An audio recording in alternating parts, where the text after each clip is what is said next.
Goldcrest Film and Television Limited and PRO Filmworks have pooled their resources on location in the rural parishes of South Central Louisiana and on the sound stages of Valencia, California, to create Scorchers, a delightful comedy about innocence, experience, and the mysteries of life, bringing together a cast of major stars and talented up-and-coming performers to create a portrait of life in the bayou.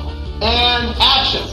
Emily Lloyd, star of In Country and Wish You Were Here, is splendid. James Earl Jones, Tony Award winner for The Great White Hope and star of Field of Dreams, is Bear. Academy Award winner Faye Dunaway, star of Network, Bonnie and Clyde and Chinatown, is Thais. Denholm Elliott, star of Room with a View and the Indiana Jones trilogy, is Howler. Jennifer Tilly is Talbot. And Leland Crook is Jumper.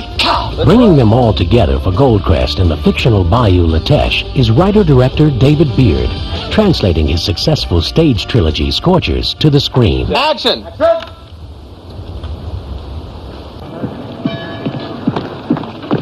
Where'd that son-bitch preacher at? Jumper. Don't you jump on me! I done paid that limp dick holy prick $50 whole. He don't even bother to show up. Holy cow! He'll be here. Oh, he be here. He be here. Sons-in-law ain't that easy to come by. Maury Eisenman's credits include executive producer on Bad Influence and Hawks. Well, Scorchers was given to me, oddly enough, by my lawyer, a solicitor, attorney, and he handed it to me and he said, "Listen, Maury, I think it's a good piece of material, small budgeted, difficult to get made, but right up your alley." And I said, liking a challenge, I read it, fell in love with it, and we started shooting actually from the time he handed it to me, almost just about 9 months after we put our hands on it. Richard Hellman of Goldcrest, makers of the acclaimed films Gandhi, The Killing Fields, and Room with a View. Given the fact that it was written as a play, directed as a play, supervised for 2 years as a play by David Beard, and then that the screenplay was written by David Beard, we felt, John Quested in particular, and myself felt that this man knew every nuance that could be pulled out, every single little bit that could function with this film. The reviews of the play called it a new Tennessee Williams piece. People refer to him as a young Tennessee Williams. I knew Tennessee. When I was a boy, when I was about 19, I met him for the first time. And he said, "Well, baby, how's your writing coming?" And I said, "Well, to tell you the truth, sir, most of my plays look like old Tennessee Williams plays." And he said, "Baby, I got the same problem." So that's how I feel about that. He wants me. He needs me. Lay down. Shut up. Roll over. I don't remember your daddy or your husband or you asking me what I want. Stop it, Denise. I've been laying underneath your sweating, stinking husband half the night, paying for your sins, and I don't want to hear any more of your troubles. It started one time when I was on a set as an extra. I don't know the date. And I was watching Faye Dunaway. And she looked like a goddess. Started writing that night about a town where one woman owned the town, where she was this sort of goddess floating through. And I thought, well, surely the only person that could own a town that way would be the town hooker. So it's about this woman who is the material of every man, banker, boy, college students' fantasies. Wherein on the other side of town is a young girl who is experiencing her wedding night, and she's scared to death. So these Scorchers are these two different women and their different ideas about how to go about procreating the species. Your husband, he love you. Don't matter. It don't matter. Tell her, boy. Tell her what? You love her. Why? 'Cause I say I love you. Oh, mean it. I just married her 2 hours ago. What you think? Better. Love and cup, you hear that? I don't care what I hear. Well, what? What is it, sweet sugar? Daddy, I'm scared. James Wilder, star of the ABC network series Equal Justice, is Dolan, the over-eager groom. Dolan's just a wild, coon-ass swamp boy that wants it on his wedding night, to be quite honest. Well, I guess basically she's Cajun, and she's been brought up in the South. She's sort of, I say she's a flower child. I did have some wild flowers as a prop, but I'll just have to imagine him.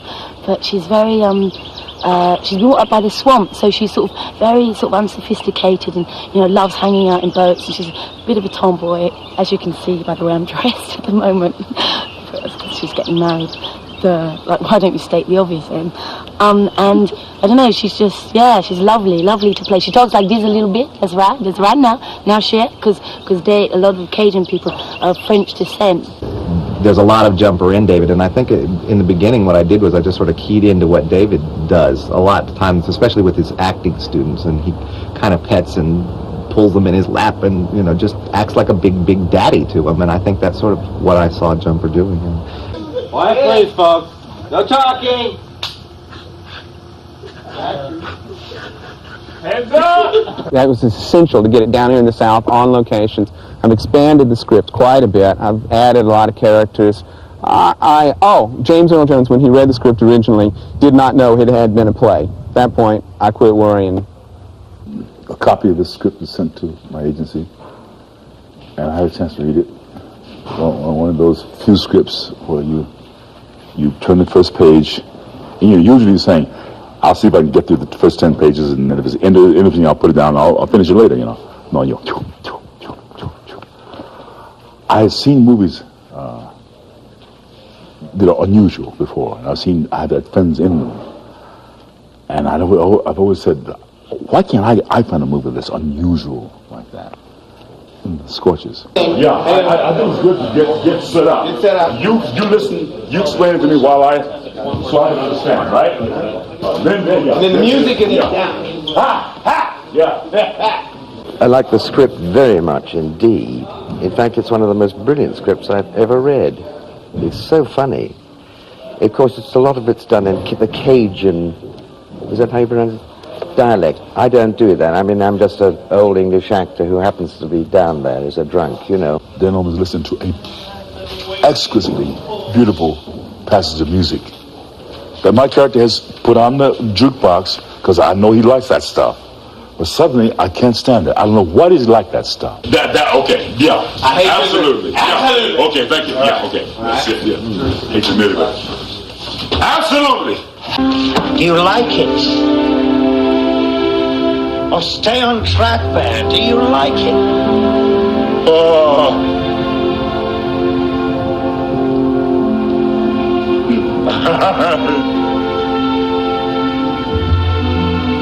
I hate to admit it.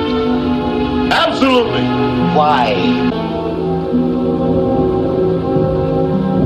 I don't know why. You never will.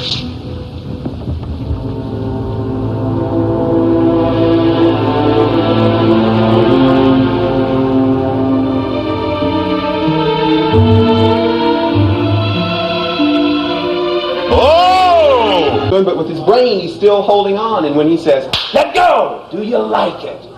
You just let go at that moment. And it just takes you over. The music takes you over. There's something else has to be happening here with this instrument and with the sound that I don't understand. Well, let's try it one more time with the music. Yeah.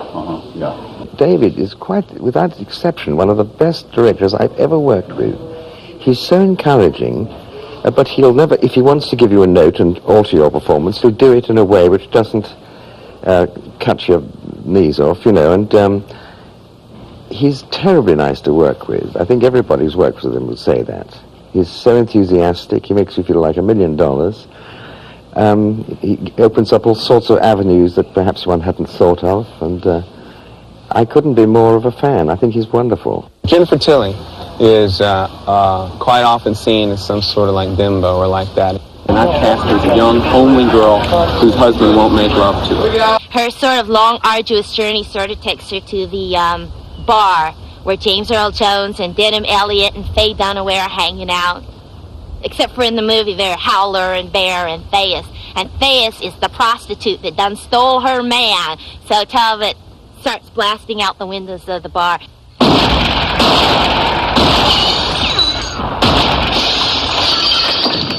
What the hell? Talbot!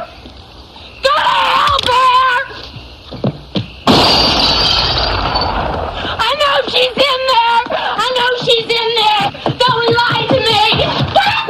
Leave me alone, Bear! Talbot! Are you happy? No, Was it worth the money? never is. Everything that I read when I read this play, how I pictured everybody, they're coming to life. Everybody is just like I pictured them when I read them, except for better, because my imagination, because Emily Lloyd is an original, James Wilder is an original, Lee Crook, and, you know, Faye Dunaway. These people, they're so talented. They bring elements to the movie that you don't really expect. Lee Crook is an actor that originated this part when we did the play 2 years ago. So I went to Goldcrest and I said, look, got a bunch of movie stars, got a bunch of famous people. Please, give me the best actor for this part. I'm really thrilled working with Emily. I was a little apprehensive about that too, but Emily and I took to each other right away, so that was very pleasing. Girl, come out from behind that bed drape now. No, sir. Done to pieces.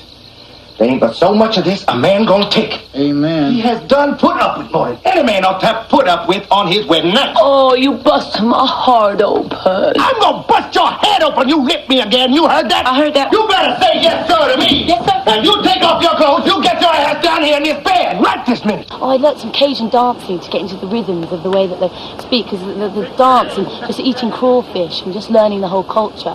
And because it's so hot down here anyway, you kind of get into that whole kind of laid back kind of thing. I haven't quite acquired it yet, but one day I might. What I remember about the Cajun people I met in Louisiana, and in my experience down there before, there's an exuberance. Life isn't sat upon. Life is romance, Mediterranean. Went down to the bayou and hung out with the Cajun down there, yeah. And motored around the boats and caught some fish and threw my bite. Just had a good time with the people. Well, actually, since we're in Louisiana, we're really just shooting mostly exteriors here. So really the meat of it is going to be in LA when we're shooting the interiors, and that's going to be a lot of fun. But with the new cast, I'm also pleased to say that it's like a whole new thing. Stand by, and Thais has gone and said, bye, boys. And out the door, walking, and... All right. I would have been anything in this movie. I would have wanted to just be an extra in this movie. But there was a chance to play a character. My feet are killing me. Hey, Knock it off, Howler. Long night, huh? I'm thinking about changing professions. I recommend it enthusiastically. I'm gonna recommend you butt out of here. It's wonderful to be in a movie which has such fantastic dialogue. It's terribly funny. Well, you can't look at somebody you ain't in love with and out that way. No, you're not in love. Gotta have to turn your head away. And I told you something else some more. The best way to know did you fall out of love is, can you watch him eat? What? You done had it with somebody. You done fallen out of love. Don't sit at the table with that person. Don't try to watch him eat. It gonna make you sick. Every bite he take, you gonna say, oh, no, look at that pig. Yeah, him get a little milk on his mustache, little food on his chin. It gonna make you want to jump up from that table and run out the house screaming. Now, that's the truth. In this way, I think has been a beautiful way for David to bring his baby, a piece of himself up into an avenue that everyone can see it, and I'm proud to be a part of that.